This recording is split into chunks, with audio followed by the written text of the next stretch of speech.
ವಸುದೇವಸುತಂ ದೇವಂ ಕಂಸಚಾಣೂರಮರ್ಧನಂ ದೇವಕೀ ಪರಮಾನಂದಂ ಕೃಷ್ಣಂ ವಂದೇ ಜಗದ್ಗುರುಂ ಶ್ರೀಕೃಷ್ಣಂ ವಂದೇ ಜಗದ್ಗುರುಂ. ಭಗವಂತನನ್ನು ಅನ್ನಂ ಅಂತಾರೆ, ಅನ್ನದ ಅಂತಾರೆ. ಅಂದರೆ ಅನ್ನ ಕೊಡುವವನು ಅವನೇ, ಅನ್ನದಲ್ಲಿ ಇರುವವನು ಅವನೇ. ಇದಕ್ಕೆ ಒಂದು ಪ್ರವಚನದಲ್ಲಿ ಆಚಾರ್ಯರು ಹೇಳ್ತಾರೆ, ನನಗೆ ಯಾವಾಗಲೂ ಸದಾ ಕಿವಿಯಲ್ಲಿ ಗುನುಗುತ್ತೆ.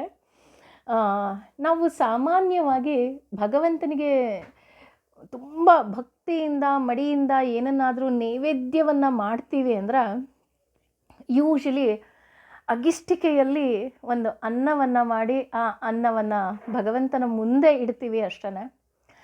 ಆದರೆ ನೋಡಿ, ಅವ್ರು ಎಷ್ಟು ಸುಂದರವಾಗಿ ವರ್ಣನೆ ಕೊಡ್ತಾರೆ ಅಂದರೆ, ನಾವಲ್ಲಿ ಇಟ್ಟಿರೋದು ಕೇವಲ ಬಿಳಿಯ ಅನ್ನ ಅಷ್ಟೆ.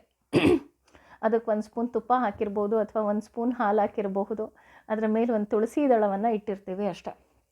ಆದರೆ ನಾವು ಆ ನೈವೇದ್ಯವನ್ನು ಮಾಡಬೇಕಾದ್ರೆ ನಾವು ನಮ್ಮ ಮನಸ್ಥಿತಿ ಹೇಗಿರಬೇಕು ಅಂತ ಅವರು ತುಂಬ ಚೆನ್ನಾಗಿ ವರ್ಣನೆಯನ್ನು ಕೊಡ್ತಾ ಹೋಗ್ತಾರೆ. ಮೊದಲು ನೈವೇದ್ಯವನ್ನು ಮಾಡಬೇಕಾದ್ರೆ ಲಕ್ಷ್ಮಿಯನ್ನು ಜ್ಞಾಪಿಸ್ಕೋಬೇಕಂತೆ. ಯಾಕೆ ಅಂದರೆ ಆ ಲಕ್ಷ್ಮಿಯನ್ನು ಮೊದಲು ಕರಿಬೇಕಂತೆ. ಅಮ್ಮ, ಮೊದಲು ನೀನು ಬಾ, ನೀನು ಬಂದು ನಿನ್ನ ಪತಿರಾಯನಿಗೆ ಹೇಗೆ ನಾನು ಊಟವನ್ನು ಬಡಿಸ್ಬೇಕು ಅಂತ ನನಗೆ ಗೊತ್ತಿಲ್ಲ. ಹಾಗಾಗಿ 2 ರೂಪದಲ್ಲಿ ಬಂದು ಮೊದಲು ನನ್ನ ಬಾಗಿಲಲ್ಲಿ ನಿಂತ್ಕೋ. ಯಾಕೆ ಅಂತ ಅಂದರೆ ನಿನ್ನ ಪತಿ ಊಟ ಮಾಡಬೇಕಾದ್ರೆ ಯಾರೂ ಸಹ ಬಂದು ಆತನಿಗೆ ಡಿಸ್ಟರ್ಬ್ ಮಾಡಬಾರ್ದು, ತೊಂದರೆ ಕೊಡಬಾರ್ದು. ಹಾಗೂ ಇನ್ನೊಂದು ಅವತಾರದಲ್ಲಿ ನೀನೇ ಬಂದು ನಿನ್ನ ಪತಿಗೆ ಬಂಗಾರದ ಮಣೆಯನ್ನು ಹಾಕು, ಪ್ರೀತಿಯಿಂದ ಕರಿ, ಬಂಗಾರದ ಎಲೆಯಲ್ಲಿ ನಿನ್ನ ಪತಿಗೆ ಊಟವನ್ನು ಬಡಿಸು ಅಂತ ನಾವು ಮನಸ್ಸಿನಲ್ಲಿ ಪ್ರಾರ್ಥನೆ ಮಾಡ್ಕೋಬೇಕಂತ. ಅಂದರೆ ಎಷ್ಟು ಸುಂದರವಾದ ಪರಿಕಲ್ಪನೆ. ನಾವಲ್ಲಿಟ್ಟಿರೋದು ಕೇವಲ ಅನ್ನದ ನೈವೇದ್ಯವಾದರೂ ಸಹ ನಮ್ಮ ಮನಸ್ಸಿನಲ್ಲಿ ಈ ರೀತಿ ಎಲ್ಲ ಭಾವನೆಗಳಿರಬೇಕಂತ. ನನಗೆ ಇದು ತುಂಬ ಇಷ್ಟವಾದ ಸಾಲುಗಳು, ಹಾಗಾಗಿ ನಿಮ್ಮೊಟ್ಟಿಗೆ ಹಂಚಿಕೊಂಡೆ. ಭಗವಂತನನ್ನು ಅನ್ನಂ ಅಂತೀವಿ, ಅನ್ನದ ಅಂತೀವಿ. ಈಗಾಗಲೇ 105 ಶ್ಲೋಕದ ಅರ್ಥವನ್ನು ಸಂಪೂರ್ಣವಾಗಿ ತಿಳಿದುಕೊಂಡ್ವಿ. ಈಗ 106ನೇ ಶ್ಲೋಕದ ಅರ್ಥವನ್ನು ತಿಳ್ಕೊಳ್ಳೋಣ. 106ನೇ ಶ್ಲೋಕ ಹೀಗೆ ಬರುತ್ತೆ. ಆತ್ಮಯೋನಿ ಸ್ವಯಂ ಜಾತೋ ವೈಖಾನಃ ಸಾಮಗಾಯನಃ ದೇವಕೀ ನಂದನ ಸ್ರಷ್ಟ ಕ್ಷಿತೀಶಃ ಪಾಪನಾಶನಃ. ಇದರಲ್ಲಿ ಮೊದಲನೆಯ ನಾಮ ಆತ್ಮಯೋನಿಹಿ. ಆತ್ಮಯೋನಿಹಿ ಅಂದರೆ ಆತ್ಮ ಅನ್ನೋದಕ್ಕೆ ಅನೇಕ ಅರ್ಥಗಳಿದೆ. ಬೃಹದಾರಣ್ಯ ಉಪನಿಷತ್ತಿನಲ್ಲಿ ಯಜ್ಞವಲ್ಯ ಹೇಳುವಂತೆ ಆತ್ಮಾನಸ್ತು ಕಾಮಾಯ ಸರ್ವಂ ಪ್ರಿಯಂ ಭವತಿ ಆತ್ಮವಾ ಅರೆ ದೃಷ್ಟವ್ಯಶ್ ಶತ್ರುವ್ಯೋ ಮಂತ್ರವ್ಯೋ ನಿಧಿ ಧ್ಯಾಸಿತವ್ಯ. ಆತ್ಮ ಶಬ್ದ ಮೇಲ್ನೋಟಕ್ಕೆ ಶರೀರ, ಇನ್ನು ಆಳವಾಗಿ ಚಿಂತಿಸಿದರೆ ಮನಸ್ಸು, ಜೀವ, ಜೀವಾಭಿಮಾನಿ ದೇವತೆ, ಚತುರ್ಮುಖ, ಹಾಗೆ ಗರುಡ, ಶೇಷ, ಕೊನೆಗೆ ಪರಮಾತ್ಮ. ಪ್ರತಿಯೊಂದು ಜೀವಕ್ಕೆ ದೇಹವೆಂಬ ಮನೆಯನ್ನು ಕೊಟ್ಟು ಅದರ ಮಧ್ಯದಲ್ಲಿ ಅನಾಹತಾಬ್ಜ ಚಕ್ರದ ಶಕ್ತಿ ಕೇಂದ್ರವನ್ನು ನಿರ್ಮಿಸಿ ಜೀವವನ್ನು ಅಲ್ಲಿ ಕುಳ್ಳಿರಿಸಿ ಪ್ರಾಣದೇವರ ಸಮೇತನಾಗಿ ಹೃತ್ಕಮಲದ ಮಧ್ಯೆ ನೆಲೆಸಿ ನಮ್ಮನ್ನು ನಡೆಸುವ ಭಗವಂತನನ್ನು ಆತ್ಮಯೋನಿಹಿ ಅಂತ ಹೇಳ್ತಾರಂತೆ. ಎಷ್ಟು ಸುಂದರವಾದ ಪರಿಕಲ್ಪನೆ ಅಲ್ವಾ? ಅಂದರೆ ಭಗವಂತ ಎಲ್ಲಿದ್ದಾನೆ ಅಂದರೆ ಪ್ರಾಣದೇವರ ಸಮೇತ ಹೃತ್ಕಮಲದ ಮಧ್ಯದಲ್ಲಿ ನಮ್ಮ ದೇಹದಲ್ಲಿ ನೆಲೆಸಿದ್ದಾನೆ. ಇನ್ನು ಸ್ವಯಂ ಜಾತಃ ಅಂತ ಅಂದರೆ ತಾನೇ ತಾನಾಗಿ ಅವಿರ್ಭೂತನಾಗಿರುವ ಭಗವಂತನನ್ನು ಸ್ವಯಂ ಜಾತಃ ಅಂತ ಹೇಳ್ತೀವಿ. ಅವನಿಗೆ ಆತನೇ ತಂದೆ ತಾಯಿ. ಆದರೆ ಭಕ್ತವತ್ಸಲನಾದ ಭಗವಂತನಿಗೆ ಹೆಸರಿಡುವ ತಂದೆ ಮಾತ್ರ ಜ್ಞಾನಿಗಳು ಅಥವಾ ಆತನ ಭಕ್ತರು. ಇದಕ್ಕೆ ಸುಂದರವಾದ ಉದಾಹರಣೆ ಕೊಡಬೇಕು ಅಂತ ಅಂದರೆ, ನಂದನ ಕುಲಗುರುಗಳು ಗರ್ಗಾಚಾರ್ಯರು. ಅವರನ್ನು ಆತ ಭೇಟಿ ಮಾಡಿದಾಗ ಹೇಳ್ತಾನೆ, ನೀವೇ ನನ್ನ ಮಗುವಿಗೆ ನಾಮಕರಣವನ್ನು ಮಾಡಬೇಕು ಅಂತ. ಗರ್ಗಾಚಾರ್ಯರು ಮಗುವನ್ನು ಎತ್ತಿದ ತಕ್ಷಣ, ಅಂದರೆ ಕೈಯಲ್ಲಿ ಹಿಡಿದ ತಕ್ಷಣ ಅವ್ರಿಗೆ ಗೊತ್ತಾಗುತ್ತೆ ಈತ ಪರಮಾತ್ಮ ಅಂತ, ಯಾಕೆಂದರೆ ಜ್ಞಾನಿಗಳಲ್ವ. ಆಗ ಅವರು ನಕ್ಬಿಟ್ಟು ಅವನ ಕಿವಿಯಲ್ಲಿ ಹೇಳ್ತಾರೆ, ಭಗವಂತ ಸರ್ವ ಶಬ್ದದಲ್ಲೂ ನೀನೇ ಇದೆಯಾ, ಹಾಗಾಗಿ ನಾನು ನಿನಗೆ ಯಾವ ಹೆಸರನ್ನು ಇಡಲಿ, ಆದರೆ ನನ್ನ ಅದೃಷ್ಟ ಅನ್ನೋ ಹಾಗೆ ನಿನ್ನ ಈ 8ನೇ ಅವತಾರದಲ್ಲಿ ನಿನಗೆ ಹೆಸರಿಡುವಂತಹ ಸೌಭಾಗ್ಯ ನನಗೆ ಸಿಕ್ಕಿದೆ. ಹಾಗಾಗಿ ನಿನ್ನ ಹೆಸರನ್ನೇ ನಿನಗೆ ಇನ್ನೊಮ್ಮೆ ಜ್ಞಾಪಿಸುವೆ, ಕೃಷ್ಣ ಅಂತ. ಯಾಕೆ ಅಂದರೆ ಎಲ್ಲವನ್ನ ಆಕರ್ಷಿಸುವವನು ನೀನು ಅಂತ ಗರ್ಗಾಚಾರ್ಯರು ಹೇಳ್ತಾರೆ. ಅಂದರೆ ಭಕ್ತರು ಏನೆಲ್ಲ ಕರೀತಾರೆ ಅದನ್ನು ಕೃಷ್ಣ ಒಪ್ಕೊಳ್ತಾ ಹೋಗ್ತಾನೆ. ಅಂದರೆ ಭಗವಂತ ಒಪ್ಕೊಳ್ತಾ ಹೋಗ್ತಾನೆ. ನೀವು ಕೃಷ್ಣ ಅನ್ನಿ, ರಾಮ ಅನ್ನಿ, ಪರಮಾತ್ಮ ಅನ್ನಿ, ನಾರಸಿಂಹ ಅನ್ನಿ, ಕೊನೆಗೆ ನನ್ನ ಬಂಧು ಅನ್ನಿ, ನನ್ನ ಮಿತ್ರ ಅನ್ನಿ, ಕೊನೆಗೆ ಕೆಲವರು ನನ್ನ ಶತ್ರು ಅನ್ನೋರು ಉಂಟು. ಉದಾಹರಣೆ ಕಂಸ, ಹಿರಣ್ಯಕಶಿಪು. ಆದರೂ ಸಹ ಎಲ್ಲವನ್ನು ಒಪ್ಪಿಕೊಳ್ಳುವಂತಹ ಭಗವಂತ ಭಕ್ತರು ಏನೇ ಕರೆದ್ರು, ಜ್ಞಾನಿಗಳು ಏನೇ ಕರೆದ್ರು ಆತ ಅದನ್ನು ಒಪ್ಕೊಳ್ತಾ ಹೋಗ್ತಾನೆ. ಹಾಗಾಗಿ ಸ್ವಯಂ ಜಾತಃ. ಇದಕ್ಕೆ ಇನ್ನೂ ಸುಂದರವಾಗಿ ಹೇಳಬೇಕು ಅಂತ ಅಂದರೆ ನಮ್ಮ ಭೀಷ್ಮ ಪಿತಾಮಹ ಹೇಳ್ತಾರೆ, ನಾನು ಕೇವಲ ಒಂದು ದೊಡ್ಡ ತೋಟಕ್ಕೆ ಹೋಗಿದ್ದೆ, ಅಲ್ಲಿ ಲಕ್ಷಾಂತರ ಹೂಗಳಿತ್ತು, ಅದರಲ್ಲಿ ನಾನು 1000 ಹೂಗಳನ್ನು ನಿನಗಾಗಿ ಅದನ್ನು ಆರಿಸಿ ತಂದೆ. ಅಂದರೆ ನನಗೆ ಯಾವ್ದು ಇಷ್ಟ ಆಯಿತೋ ಅದನ್ನು ಇಲ್ಲಿ ನಾನು ಸಹಸ್ರನಾಮವಾಗಿ ಹೇಳ್ತಾ ಇದ್ದೀನಿ. ಆದರೆ ಈ ಸಹಸ್ರನಾಮ ನಾನು ಹೇಳಿದ್ದಲ್ಲ, ಯೋಗಿಗಳು, ಜ್ಞಾನಿಗಳು, ತಿಳಿದವರು ಹೇಳಿದಂತಹ, ಋಷಿಮುನಿಗಳು ಹೇಳಿದಂತಹ ನಾಮವನ್ನು ನಾನಿಲ್ಲಿ ಪುನರುಚ್ಚರಿಸ್ತಾ ಇದ್ದೀನಿ ಅಂತ ಹೇಳ್ತಾರೆ. ಅಂದರೆ ಅವರು ಅಷ್ಟೇ, ಇದು ನಾನು ಹೇಳಿದ್ದಲ್ಲ, ಎಲ್ಲರೂ ಹೇಳಿದ್ದನ್ನು ಸೇರಿಸಿ ನಾನು ಹೇಳ್ತಾ ಇದ್ದೀನಿ ಅಷ್ಟೇ ಅನ್ನೋ ವಿಶೇಷವಾದ ಜ್ಞಾನವನ್ನು ನಮಗೆ ಕೊಡ್ತಾ ಹೋಗ್ತಾರೆ. ಹಾಗಾಗಿ ಭಗವಂತ ಸ್ವಯಂ ಜಾತಃ. ಇನ್ನು ವೈಖಾನಹ ಅಂತ ಹೇಳಿದ್ರೆ ಈ ಸಂಸಾರ ಬಂಧನದಿಂದ ಬಿಡುಗಡೆ ಹೊಂದಿದ ವಿಕಸನರಿಗೂ ಕೂಡ ಆರಾಧ್ಯನಾದ ಮುಕ್ತಿ ನಿಯಮ ಭಗವಂತನನ್ನು ವೈಖಾನಹ ಅಂತ ನಾವಿಲ್ಲಿ ಕರೀತಾ ಹೋಗ್ತೇವೆ. ಇನ್ನು ಸಾಮಗಾಯನಃ ಅಂತ ಹೇಳೋದಾದರೆ ಸೃಷ್ಟಿಯ ಆದಿಯಲ್ಲಿ ಎಲ್ಲ ವೇದವನ್ನು ಚತುರ್ಮುಖನಿಗೆ ಹೇಳಿದ ಭಗವಂತ. ಸಾಮವೇದವೆಂದರೆ ಆತನಿಗೆ ಬಹಳ ಪ್ರಿಯ. ಕೃಷ್ಣಾವತಾರದಲ್ಲಿ ಆತ ಕೊಳಲಿನಿಂದ ಸಾಮಗಾನವನ್ನು ನುಡಿಸ್ತಾ ಹೋಗ್ತಾನೆ. ಹಾಗೂ ಭಗವಂತ ಸಾಮಗ ಅಂದರೆ ಸಾಮಗಾನದಲ್ಲಿ ಹಾಡುವವರಿಗೆ, ಆಯನ ಅಂದರೆ ಆಸರೆ, ಅಂದರೆ ಯಾರೆಲ್ಲ ಭಗವಂತನನ್ನು ಪ್ರೀತಿಯಿಂದ ಕರೀತಾರೆ ಆ ಪ್ರೀತಿಗೆ ಭಗವಂತ ಮನಸೋತು ಬಿಡ್ತಾನಂತೆ. ಉದಾಹರಣೆ ಹೇಳಬೇಕು ಅಂದರೆ ಮೀರಾಬಾಯಿ ನಮ್ಮೆಲ್ರಿಗೂ ಗೊತ್ತಲ್ವ. ಅಂದರೆ ಮೀರಾಬಾಯಿ ಹಾಡು ಹೇಳಿದ್ರೆ ಸಾಕು, ಅದರಲ್ಲಿ ನಾವು ಸಹ ತಲ್ಲೀನರಾಗೋಗ್ತೀವಿ. ಅದೇ ಮೀರಾಬಾಯಿಯ ಭಜನ್ನ ನಮ್ಮ ಲಕ್ಷ್ಮೀನಾರಾಯಣ ಭಟ್ರು ಕನ್ನಡಕ್ಕೆ ಟ್ರಾನ್ಸ್ಲೇಟ್ ಮಾಡ್ತಾರೆ, ತೊರೆದು ಹೋಗದಿರು ಜೋಗಿ ಅಂತ. ಅದರಲ್ಲಿ ಎಂತೆಂತಹ ಪದಗಳನ್ನು ಆಕೆ ಬಳಸಿದ್ದಾಳೆ ಅಂದರೆ ಆ ಕನ್ನಡ ಅಂದರೆ ಮಾತೃಭಾಷೆಯಲ್ಲಿ ಕೇಳಿದಾಗ ಅದರ ಆಸ್ವಾದನೆ ಬೇರೆ ಅಂತ ಅನಿಸುತ್ತೆ. ಎಷ್ಟು ಚೆನ್ನಾಗಿ ಹೇಳ್ತಾಳೆ ಅಂದರೆ, ಹೂಡುವೆ ಗಂಧದ ಚಿತೆಯ ನಡುವೆ ನಿಲುವೆ ನಾನೇ, ಉರಿ ಸೋಕಿಸು ಪ್ರಭುವೆ ಚಿತೆಗೆ ಪ್ರೀತಿಯಿಂದ ನೀನೆ ಅಂತ ಹೇಳ್ತಾ ಹೋಗ್ತಾಳೆ. ಅಂದರೆ ಪ್ರೀತಿಯಿಂದ ಭಕ್ತರು ಏನೇ ಕರೆದ್ರು, ಹೇಗೆ ಕರೆದ್ರು ಆತ ಅದನ್ನೆಲ್ಲವನ್ನು ಒಪ್ಕೊಂಡ್ಬಿಡ್ತಾನೆ. ಹಾಗಾಗಿ ನಾವು ಏನೇ ಪೂಜೆ ಪುನಸ್ಕಾರ ಮಾಡಲಿ ಅಥವಾ ಯಾವುದೇ ವ್ರತವನ್ನು ಮಾಡಲಿ, ಕೊನೆಗೆ ಆ ಪುರೋಹಿತರು ಸಹ ಹೇಳ್ತಾರೆ, ಯಾರಾದರೂ ಒಬ್ಬರು ಹಾಡು ಹೇಳಿ. ಯಾಕೆ ಅಂತ ಅಂದರೆ ಭಗವಂತನಿಗೆ ಹಾಡು ಅಂದರೆ ಇಷ್ಟ, ಅಂದರೆ ಸಾಮಗಾನ ಅಂದರೆ ಆತನಿಗೆ ತುಂಬ ಇಷ್ಟ. ಹಾಗಾಗಿ ಭಗವಂತನನ್ನು ನಾವಿಲ್ಲಿ ಸಾಮಗಾಯನಃ ಅಂತ ಹೇಳ್ತೀವಿ. ಸಾಮಗ ಆಯನ ಇದನ್ನು ಬಿಡಿಸಿದಾಗ ಅಂದರೆ ಸಾಮಗಾನವನ್ನು ಅಂದರೆ ಹಾಡುವವರಿಗೆ ಆಯನ ಆಸರೆಯಾಗಿ ಭಗವಂತ ಇಡ್ತಾನೆ. ಹಾಗಾಗಿ ನಮ್ಮ ಪುರಂದರದಾಸರಿರ್ಬೋದು, ಕನಕದಾಸರಿರ್ಬೋದು, ಅವರೆಲ್ಲರ ಹಾಡುಗಳು ಅಷ್ಟೇ ಅಲ್ವಾ, ಒಂದಕ್ಕಿಂತ ಒಂದು ಮುತ್ತು ರತ್ನಗಳಿದ್ದ ಹಾಗೆ. ಇಲ್ಲಿ ಮೀರಾಬಾಯಿಯ ಹಾಡನ್ನು ಉದಾಹರಣೆಯಾಗಿ ಕೊಟ್ಟೆ ಅಷ್ಟೆ. ಇನ್ನು ದೇವಕೀ ನಂದನಃ ಅಂತ ಅಂದರೆ ಕೊಳಲಿನ ನಾದದಿಂದ ಸಾಮವನ್ನು ಹಾಡುವ ಕೃಷ್ಣ ದೇವಕೀ ನಂದನನಾಗಿ ಅವತರಿಸಿ ಬಂದು ಸೌಂದರ್ಯ ಮೂರ್ತಿ ಎನ್ನುವುದು ಈ ನಾಮದ ಮೇಲ್ನೋಟದ ಅರ್ಥ ಅಷ್ಟೇ. ಇಲ್ಲಿ ದೇವ ಅಂದರೆ ದೇವತೆಗಳು, ಕಂ ಅಂದರೆ ಆನಂದ, ದೇವತೆಗಳಿಗೆ ಆನಂದವನ್ನು ಕೊಡುವ. ಅಂದರೆ ದೇವಕಿ ಅಂದರೆ ವೇದ ವಾಗ್ದೇಯ ಅನ್ನೋ ಅರ್ಥ ಬರ್ತಾ ಹೋಗುತ್ತೆ. ಅಂದರೆ ಕೇಳಿ ಕುಣಿದಾಡುವ ಭಗವಂತ ಹಾಗೂ ವೈದಿಕ ಸಾಹಿತ್ಯವೆಂಬ ಗರುಡವನ್ನೇರಿ ನಮ್ಮ ಬಳಿಗೆ ಬರುವಂತಹ ಭಗವಂತನನ್ನು ದೇವಕೀ ನಂದನಃ ಅಂತ ನಾವಿಲ್ಲಿ ತೆಗೆದುಕೊಳ್ತಾ ಹೋಗ್ತೀವಿ. ಇನ್ನು ಸ್ರಷ್ಟ ಅಂತ ತೆಗೆದುಕೊಂಡ್ರೆ ಎಲ್ಲವನ್ನ ಸೃಷ್ಟಿ ಮಾಡುವಂತಹ ಭಗವಂತ ಸ್ರಷ್ಟ. ಈ ಇಡೀ ಪ್ರಪಂಚ 14 ಲೋಕಗಳು ಸಹ ಅವನ ಸೃಷ್ಟಿಯೇ ಆಗಿದೆ. ಹಾಗಾಗಿ ಆತ ಸ್ರಷ್ಟ.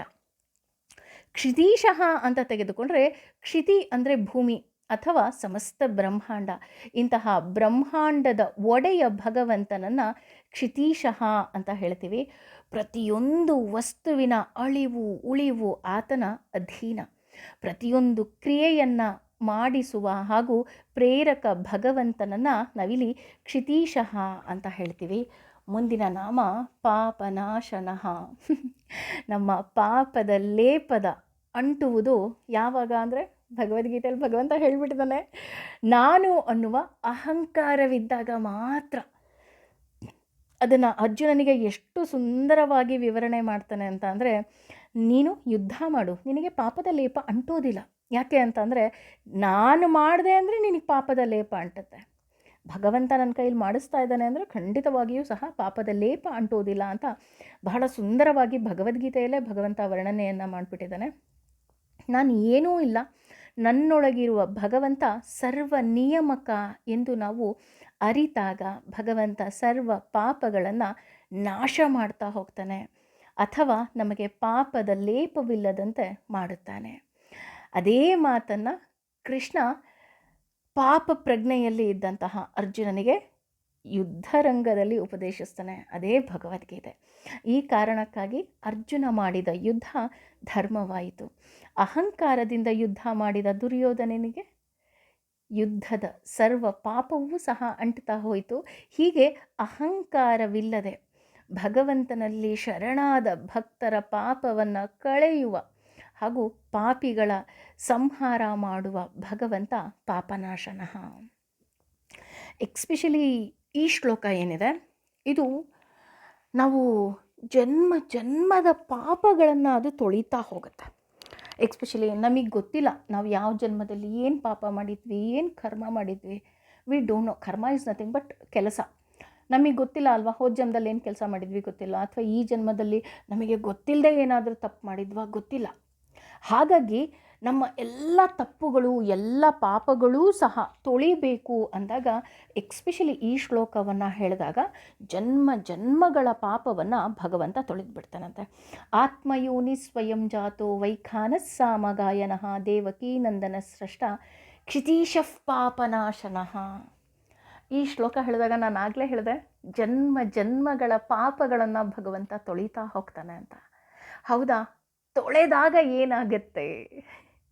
ತೊಳೆದಾಗ ಅದ್ಭುತ ಅನ್ನೋ ಹಾಗೆ ಮುಂದಿನ ಶ್ಲೋಕ ಅದಕ್ಕೆ ಉತ್ತರವನ್ನು ಕೊಡ್ತಾ ಇದೆ.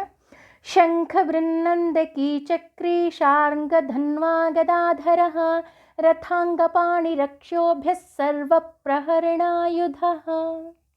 ನೋಡಿ, ನಮ್ಮ ಎಲ್ಲ ಪಾಪಗಳೂ ಸಹ ಕಳೀತಾ ಹೋಯಿತು. ಪಾಪನಾಶನಃ ಅಂದ ತಕ್ಷಣ ಎಲ್ಲ ಪಾಪನೂ ಕಳೀತು. ಪಾಪ ಕಳೆದ ತಕ್ಷಣ ಈ ಭಗವಂತನ ಈ ಕೊನೆಯ ಶ್ಲೋಕ ಏನಿದೆ 107ನೇ ಶ್ಲೋಕ, ಆ ಶ್ಲೋಕ ಬಹಳ ವಿಶೇಷ. ಯಾಕೆ ಅಂದರೆ ಅವನು ಧರಿಸಿರುವಂತಹ ಎಲ್ಲ ಆಯುಧಗಳೂ ಸಹ ಅಲ್ಲಿ ಒಟ್ಟಾಗಿ ಬರ್ತಾ ಹೋಗುತ್ತೆ.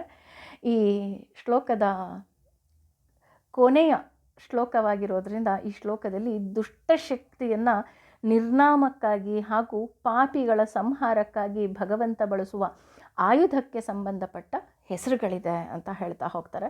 ಪಾಪನಾಶ ಆದ ತಕ್ಷಣ ಆತ ನಮ್ಮನ್ನು ರಕ್ಷಣೆ ಮಾಡಬೇಕಲ್ವ. ಹಾಗಾಗಿ ಮೊದಲನೇದಾಗಿ ಆತ ಶಂಖಭೃತ್ ಅಂತ ಹೇಳ್ತಾ ಹೋಗ್ತಾರೆ. ಶಂಖ ಬಹಳ ದೊಡ್ಡ ದುಷ್ಟ ಸಂಹಾರದ ಶಕ್ತಿ ಅಂತ ಹೇಳ್ತಾರೆ.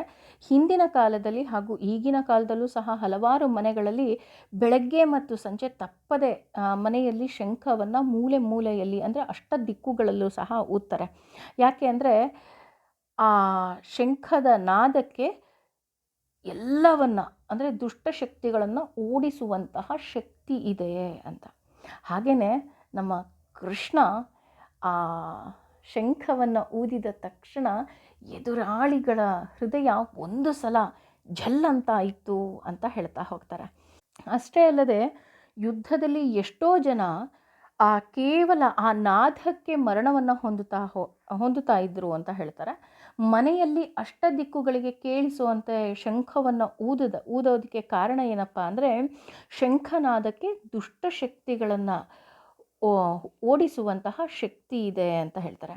ಶಂಖನಾದ ಎಲ್ಲಿಯವರೆಗೆ ಕೇಳುತ್ತದೆಯೋ ಅಲ್ಲಿಯ ತನಕ ಯಾವ ದುಷ್ಟಶಕ್ತಿಗಳು ಸಹ ಸುಳಿಯೋದಿಲ್ಲ ಅಂತಲೂ ಸಹ ಹೇಳ್ತಾರೆ. ಇದೇ ಕಾರಣಕ್ಕಾಗಿ ದೇವಸ್ಥಾನದಲ್ಲಿ ಘಂಟಾನಾದವನ್ನು ಸಹ ಮಾಡ್ತಾರೆ.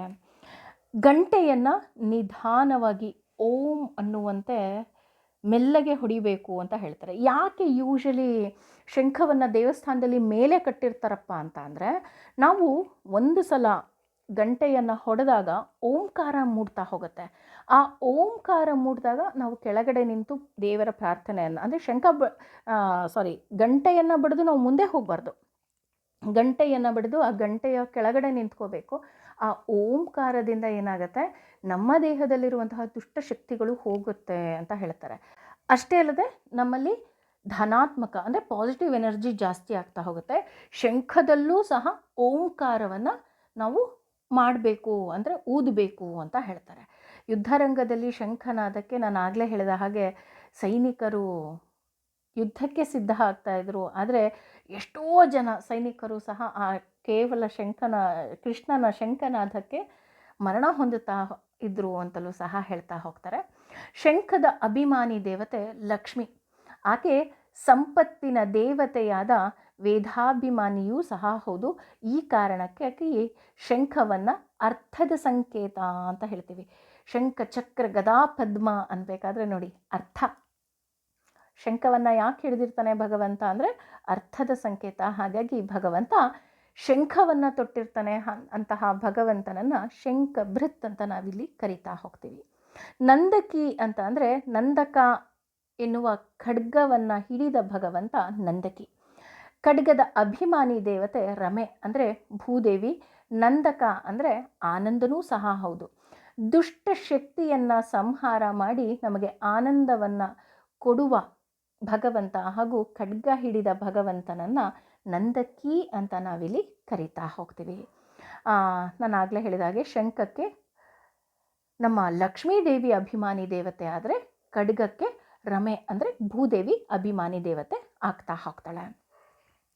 ಇನ್ನು ಚಕ್ರಿ ಅಂತ ತೆಗೆದುಕೊಂಡ್ರೆ ಅಧರ್ಮ ನಾಶಕ್ಕಾಗಿ ಧರ್ಮ ಸ್ಥಾಪನೆಗಾಗಿ ಚಕ್ರ ಹಿಡಿದ ಭಗವಂತನನ್ನು ನಾವಿಲ್ಲಿ ಚಕ್ರಿ ಅಂತ ಹೇಳ್ತೀವಿ.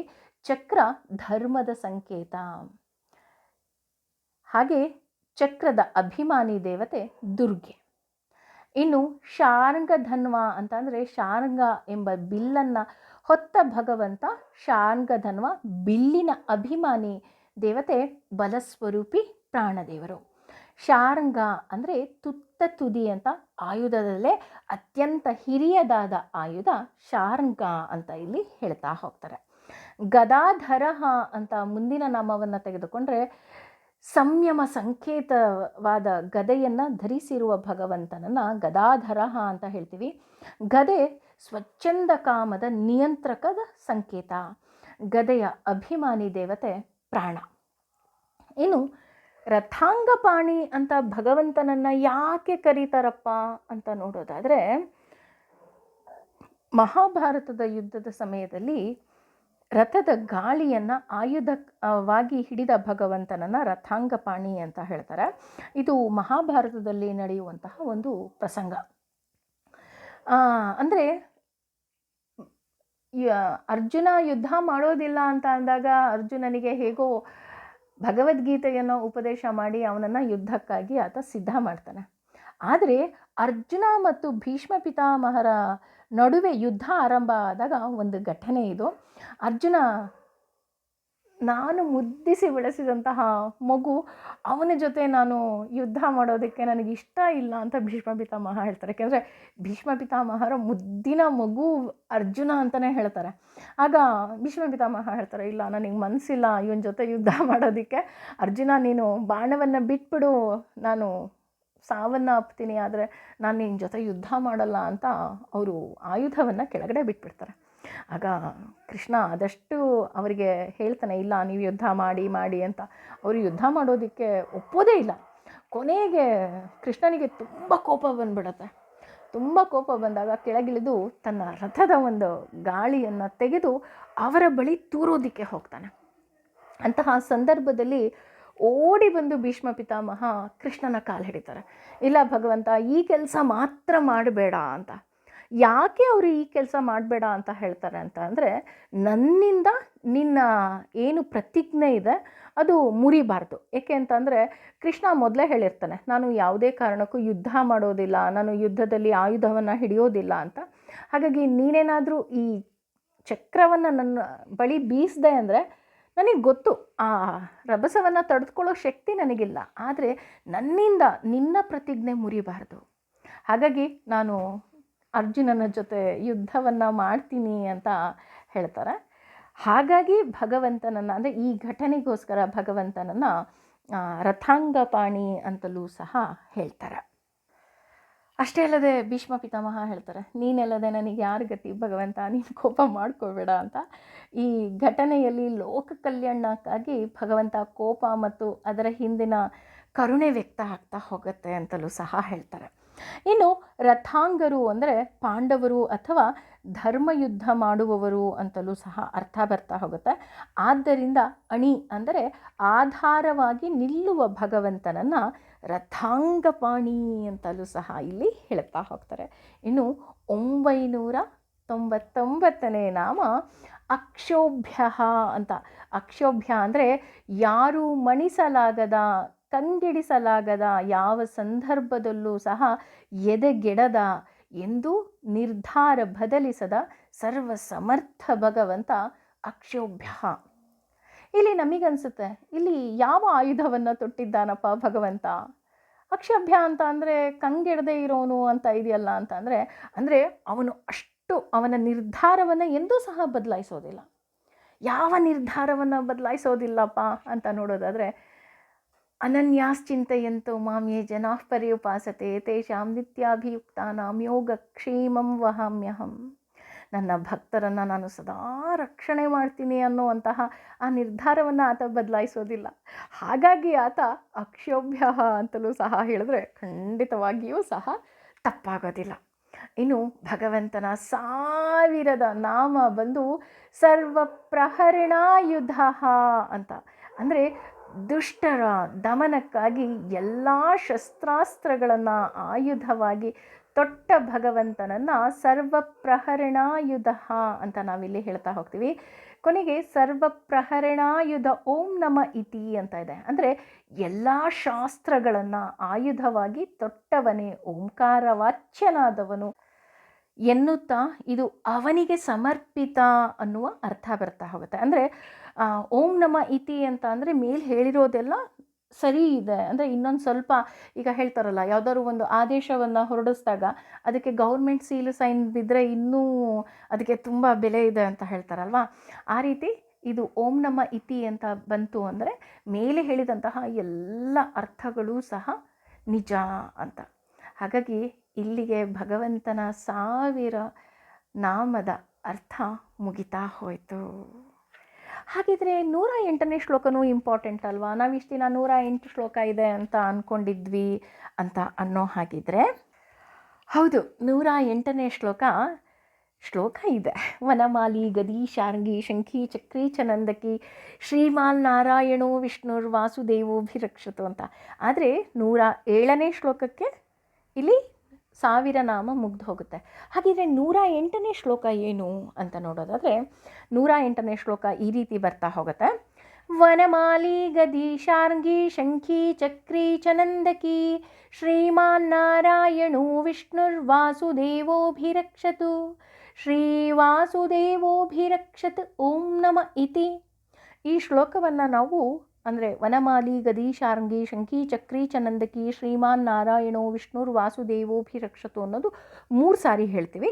ಆಮೇಲೆ ಶ್ರೀ ವಾಸುದೇವೋಭಿರಕ್ಷತ್ ಓಂ ನಮ ಇತಿ ಅಂತ ಹೇಳ್ತೀವಿ. ಯಾಕೆ 3 ಸಾರಿ ಹೇಳ್ತೀವಪ್ಪ ಅಂತ ಅಂದರೆ, ಆದಿ ಭೌತಿಕ, ಆದಿ ಜೀವಿತ, ಆಧ್ಯಾತ್ಮಿಕ. ಆದಿ ಜೀವಿಕ ಅಂದರೆ ನಾವು ಮೊದಲು ನಾನು ಚೆನ್ನಾಗಿರಬೇಕು. ಈಗ ಫಾರ್ ಎಕ್ಸಾಂಪಲ್ ನಾವು ಯಾವುದೇ ಪೂಜೆ ಪುನಸ್ಕಾರ ಯಾವುದೇ ಒಂದು ಕೆಲಸವನ್ನು ಮಾಡಬೇಕು ಅಂದರೆ ಮೊದಲು ನಾನು ಚೆನ್ನಾಗಿರಬೇಕು. ಈಗ ಒಂದು ಪ್ರವಚನವನ್ನು ಕೇಳ್ತೀವಿ ಅಂದ್ರೂ ಸಹ ಅಲ್ಲಿ ನಾನು ಚೆನ್ನಾಗಿರಬೇಕು. ಎರಡನೇದು ನನ್ನ ಪರಿಸರ ಚೆನ್ನಾಗಿರಬೇಕು. ನನ್ನ ಪರಿಸರ ಚೆನ್ನಾಗಿರಬೇಕು ಅಂದರೆ ಉದಾಹರಣೆ ಯಾವುದೇ ರೀತಿಯಾದಂತಹ ಪ್ರವಾಹ ಇರ್ಬೋದು, ಬಿರುಗಾಳಿ ಇರಬಹುದು, ಅಂದರೆ ಪ್ರಕೃತಿ ವಿಕೋಪ ಇರಬಾರ್ದು. ಅಷ್ಟೇ ಅಲ್ಲದೆ ನಮ್ಮ ಮನೆಯ ಪರಿಸರವೂ ಚೆನ್ನಾಗಿರಬೇಕು. ಅಂದರೆ ಅದೇ ಸಮಯಕ್ಕೆ ಯಾರು ಗೆಸ್ಟ್ ಬರಬಾರ್ದು, ಅಥವಾ ಅದೇ ಸಮಯಕ್ಕೆ ಯಾವುದೋ ಇಂಪಾರ್ಟೆಂಟ್ ಕೆಲಸ ಬರಬಾರ್ದು, ಅದೇ ಸಮಯಕ್ಕೆ ಮಕ್ಕಳು ಅಳಬಾರ್ದು, ಇದೆಲ್ಲ ಇರುತ್ತೆ. ಇನ್ನು ಇದೆರಡೇ ಇದ್ದರೆ ಸಾಕಾ, ನಾನು ಚೆನ್ನಾಗಿದ್ದು ನನ್ನ ಪರಿಸರ ಚೆನ್ನಾಗಿದ್ದರೆ ಸಾಕಾ ಅಂತ ನೋಡೋದಾದರೆ ಖಂಡಿತ ಇಲ್ಲ. ಇದೆಲ್ಲದಕ್ಕಿಂತ ಮುಖ್ಯವಾಗಿ ಭಗವಂತನ ಆಶೀರ್ವಾದ ಇದ್ದರೆ ಮಾತ್ರ ನಾವು ಭಗವಂತನ ನಾಮಸ್ಮರಣೆ ಮಾಡೋದಕ್ಕೆ ಸಾಧ್ಯ. ಹಾಗಾಗಿ ಆಧ್ಯಾತ್ಮಿಕ ಅವನ ಆಶೀರ್ವಾದನೇ ತುಂಬ ಇಂಪಾರ್ಟೆಂಟು. ಇನ್ನು ವನಮಾಲಿ ಅಂದರೆ ಭಗವಂತ ಕೃಷ್ಣಾವತಾರದಲ್ಲಿ ವನಮಾಲೆಯನ್ನು ಧರಿಸಿರ್ತಾನೆ. ಗದಿ ಅಂದರೆ ಗದೆಯನ್ನು, ಶಾರ್ಂಗಧನ್ವ ಅಂದರೆ ಬಿಲ್ಲನ್ನು, ಶಂಖಿ ಚಕ್ರೀ ಚ ನಂದಕಿ ಶಂಖವನ್ನು, ಚಕ್ರವನ್ನು, ನಂದಕಿ ಅನ್ನುವಂತಹ ಖಡ್ಗವನ್ನು, ಶ್ರೀಮಾನ್ ನಾರಾಯಣೋ ವಿಷ್ಣುರ್ವಾಸುದೇವೋಭಿರಕ್ಷತೋ, ಭಗವಂತ ನೀನಲ್ಲದೆ ಇನ್ಯಾರು ನನಗೆ ರಕ್ಷಣೆಯನ್ನು ಮಾಡ್ತಾರೆ, ನೀನೇ ಎಲ್ಲ ಅಲ್ವಾ, ನೀನೇ ಕೈ ಬಿಟ್ಟರೆ ಇನ್ಯಾರಪ್ಪ ನನಗೆ, ಯಾರೂ ಇಲ್ಲ ಅಲ್ವಾ. ಹಾಗಾಗಿ ಇಲ್ಲಿ ಆತ ಸರ್ವಪ್ರಹರಣಾಯುಧ ಓಂ ನಮ ಇತಿ ಅಂತ ಹೇಳಬೇಕಾದ್ರೆ ಎಲ್ಲ ಆಯುಧವನ್ನು ತೊಟ್ಟು ಭಗವಂತ ನಮ್ಮನ್ನು ರಕ್ಷಣೆ ಮಾಡ್ತಾ ಹೋಗ್ತಾನೆ. ಈ ಆತ್ಮಯೋನಿ ಸ್ವಯಂ ಜಾತೋ ವೈಖಾನತ್ ಸಾಮಗಾಯನಃ ದೇವಕೀ ನಂದನ ಸೃಷ್ಟ ಕ್ಷಿತೀಶಃ ಪಾಪನಾಶನಃ ಅನ್ಬೇಕಾದ್ರೆ ನಮ್ಮ ಜನ್ಮಗಳ ಪಾಪವನ್ನು ನಾಶ ಮಾಡಿ ಶಂಖಬೃನ್ನಂದಕಿ ಚಕ್ರಿ ಚಾಂಗಧನ್ವ ಗದಾಧರಃ ಅನ್ಬೇಕಾದ್ರೆ ಅಷ್ಟೂ ಆಯುಧಗಳನ್ನು ಹಿಡಿದು ಆತ ನಮ್ಮನ್ನು ರಕ್ಷಣೆ ಮಾಡ್ತಾ ಇರ್ತಾನೆ. ವನಮಾಲಿ ಗದಿ ಶಾರಂಗಿ ಅನ್ಬೇಕಾದ್ರೂ ಅಷ್ಟೇ. ಅಂದರೆ ಕಂಪ್ಲೀಟ್ ಸರೆಂಡರ್. ಯಾವಾಗ ನಾವು ಭಗವಂತನಿಗೆ ಕಂಪ್ಲೀಟ್ ಸರೆಂಡರ್ ಆಗ್ತೀವಿ ಆಗ ಭಗವಂತ ನಮ್ಮ ಕೈಯಲ್ಲಿ ಧರ್ಮ ಕಾರ್ಯವನ್ನು ಮಾಡಿಸ್ತಾನೆ. ಇಲ್ಲಾಂದರೆ ನಮ್ಮ ಕೈಯಲ್ಲಿ ಖಂಡಿತವಾಗಿಯೂ ಸಹ ಧರ್ಮ ಕಾರ್ಯವನ್ನು ಮಾಡೋದಕ್ಕೆ ಸಾಧ್ಯವೇ ಇಲ್ಲ. ಹಾಗಾಗಿ ಶ್ರೀಮಾನ್ ನಾರಾಯಣೋ ವಿಷ್ಣುರ್ವಾಸುದೇವೋಭಿರಕ್ಷತು, ಭಗವಂತ ನೀನೇ ರಕ್ಷಣೆ ಮಾಡಬೇಕು, ನಿನ್ನ ಬಿಟ್ಟರೆ ನನಗೆ ಯಾರಪ್ಪ ಗತಿ. ಶ್ರೀ ವಾಸುದೇವೋಭಿರಕ್ಷತ್ ಓಂ ನಮ ಇತಿ, ಭಗವಂತ ರಕ್ಷಣೆ ಮಾಡೇ ಮಾಡ್ತಾನೆ ಅನ್ನುವಂತಹ ದೊಡ್ಡ ನಂಬಿಕೆ ಭಕ್ತರಿಗೆ. ಎಕ್ಸ್ಪೆಷಲಿ ಈ 108ನೇ ಶ್ಲೋಕ ಏನಿದೆ ಇದನ್ನು ನಾವು ಆಶೀರ್ವಾದದ ರೂಪದಲ್ಲೂ ಸಹ ಹೇಳ್ಬೋದು. ಈಗ ಯಾರಿಗೋ ಸನ್ಮಾನ ಮಾಡ್ತಾ ಇದ್ದೀವಿ, ಯಾರಿಗೋ ಆಶೀರ್ವಾದ ಮಾಡ್ತಾ ಇದ್ದೀವಿ ಅನ್ಬೇಕಾದ್ರೂ ಸಹ ಇದನ್ನು ಹೇಳ್ಬೋದು. ನಮಗೆ ಆಶೀರ್ವಾದ ಮಂತ್ರ ಗೊತ್ತಿಲ್ಲಪ್ಪ ಅಂತ ಅನ್ಬೇಕಾದ್ರೂ ಸಹ ಹೇಳ್ಬೋದು. ಇದು ನಮಗೆ ರಕ್ಷಾ ಕವಚವಾಗಿಯೂ ಸಹ ಇರುತ್ತೆ. ಕೆಲವೊಮ್ಮೆ ನಮ್ಮ ಜೀವನದಲ್ಲಿ ಎಲ್ಲವನ್ನು ಕಳ್ಕೊಂಡು ನನಗೆ ಯಾರೂ ಇಲ್ಲ, ನಾನು ಒಬ್ಬಳೇ ಆಗಿದ್ದೀನಿ, ಅಥವಾ ವಾಟ್ ನೆಕ್ಸ್ಟ್ ಅಂತ ನನಗೆ ಗೊತ್ತಾಗ್ತಿಲ್ಲ ಅಂತ ಅಂದಾಗ ಕೂತ್ಕೊಂಡು ಈ ಶ್ಲೋಕವನ್ನು ಹೇಳಿದಾಗ ಭಗವಂತ ನಮ್ಮ ಹಿಂದೆ ಎಲ್ಲ ಆಯುಧಗಳನ್ನು ಹಿಡಿದು ನಮ್ಮನ್ನು ರಕ್ಷಣೆ ಮಾಡ್ತಾ ಆತ ರಕ್ಷಾ ಕವಚವನ್ನು ಕೊಡ್ತಾ ಹೇಳ್ತಾನೆ, ನಾನು ನಿನ್ನ ಜೊತೆ ಇದ್ದೀನಿ, ನಾನು ನಿನ್ನಲ್ಲೇ ಇದ್ದೀನಿ. ನಾವು ಹೇಳ್ತೀವಲ್ಲ, ಹಣ ಹೋಯಿತು, ಆಸ್ತಿ ಹೋಯಿತು, ಇನ್ನೊಂದು ಹೋಯಿತು, ಮತ್ತೊಂದು ಹೋಯಿತು, ಆರೋಗ್ಯ ಹೋಯಿತು, ಆದರೆ ಭಗವಂತ ನಮ್ಮೊಟ್ಟಿಗಿದ್ದಾನಲ್ವ. ಭಗವಂತ ನಮ್ಮೊಟ್ಟಿಗಿದ್ದಾನೆ ಅಂದರೆ ನಾನು ಇವತ್ತಲ್ಲ ನಾಳೆ ಎಲ್ಲವನ್ನು ಗೆಲ್ಲುವಂತಹ ಸಾಮರ್ಥ್ಯವನ್ನು ಹೊಂದಿದ್ದೀನಿ ಅಂತ. ಹಾಗಾಗಿ ಭಗವಂತ ನಮ್ಮ ಜೊತೆ ಇದ್ದಾನೆ ಅಂದರೆ ಅದಕ್ಕಿಂತ ದೊಡ್ಡ ಶಕ್ತಿ, ದೊಡ್ಡ ನಿಧಿ, ದೊಡ್ಡ ಸಂಪತ್ತು ಖಂಡಿತವಾಗಿಯೂ ಯಾವುದೂ ಸಹ ಇರೋದಕ್ಕೆ ಸಾಧ್ಯವೇ ಇಲ್ಲ. ಅಂತಹ ಭಗವಂತ ನಮ್ಮೆಲ್ಲರನ್ನ ಕೈ ಹಿಡಿದ ಕಾಪಾಡಲಿ ಅಂತ ಅಷ್ಟೇ ನಾವು ಕೇಳೋದಕ್ಕೆ ಸಾಧ್ಯ. ಸರೆಂಡರ್, ಕಾಪಾಡು ಅಂತ ಕೇಳ್ಕೋಬಹುದು ಅಷ್ಟೆ. ಇಲ್ಲಿಗೆ ವಿಷ್ಣು ಸಹಸ್ರನಾಮದ ಶ್ಲೋಕಗಳ ಅರ್ಥದ ಮುಖ್ಯ ಶ್ಲೋಕಗಳ ಅರ್ಥ ಇವತ್ತಿಗೆ ಮುಗೀತು. ವಿಷ್ಣು ಸಹಸ್ರನಾಮವನ್ನು 3 ಭಾಗವಾಗಿ ಮಾಡ್ತೀವಿ. ಒಂದು ಪೂರ್ವಾಂಗಮ್ ಅಂದರೆ ಹೇಗೆ ಬಂತು ಅಂತ. ಇನ್ನು ನಾಮಸ್ತೋತ್ರಗಳು 1ರಿಂದ 107 ಶ್ಲೋಕಗಳು, ಹಾಗೂ 108ನೇದು ಆಶೀರ್ವಾದದ ಶ್ಲೋಕ ಅಥವಾ ರಕ್ಷಾ ಕವಚ ಶ್ಲೋಕ. ಇದಾದ ಮೇಲೆ ಬರೋದು ಫಲಶ್ರುತಿ. ಹಾಗಾಗಿ ಇವತ್ತಿಗೆ ಭಗವಂತನ 1000 ನಾಮವನ್ನು ತಿಳಿದುಕೊಳ್ಳುವ ಶಕ್ತಿ ಶಕ್ತಿ ಭಗವಂತ ನಮಗೆ ಕೊಟ್ಟಿದ್ದಾನೆ. ಹಾಗಾಗಿ ಭಗವಂತನಿಗೆ ಹೇಳೋಣ, ಸರ್ವಂ ಶ್ರೀಕೃಷ್ಣಾರ್ಪಣಮಸ್ತು, ಸರ್ವೇ ಜನ ಸುಖಿನೋ ಭವಂತು, ಸಮಸ್ತ ಸನ್ಮಂಗಲಾನಿ ಭವಂತು. ಭಗವಂತ ನನ್ನನ್ನು ಕೈ ಹಿಡಿದು ಕಾಪಾಡಪ್ಪ, ನೀನು ಬಿಟ್ಟರೆ ಇನ್ಯಾರೂ ಗತಿ ಇಲ್ಲ ಅಂತ ಅವನಿಗೆ ನಾವು ಕಂಪ್ಲೀಟ್ ಸರೆಂಡರ್ ಆಗಬೇಕು. ಮುಂದಿನ ತರಗತಿಯಲ್ಲಿ ಭಗವಂತನ ಫಲಶ್ರುತಿಯ ಅರ್ಥಗಳನ್ನು ತಿಳಿದುಕೊಳ್ಳುವಂತಹ ಒಂದು ಪುಟ್ಟ ಪ್ರಯತ್ನ ಹಾಗೂ ಭಗವಂತನ ಸಹಕಾರದಿಂದ ಅದು ಆಗಬಹುದು ಅಂತ ಅವನಿಗೆ ನಾವು ಸರೆಂಡರ್ ಆಗೋಣ. ಸರ್ವಂ ಶ್ರೀ ಕೃಷ್ಣಾರ್ಪಣಮಸ್ತು. Thank you.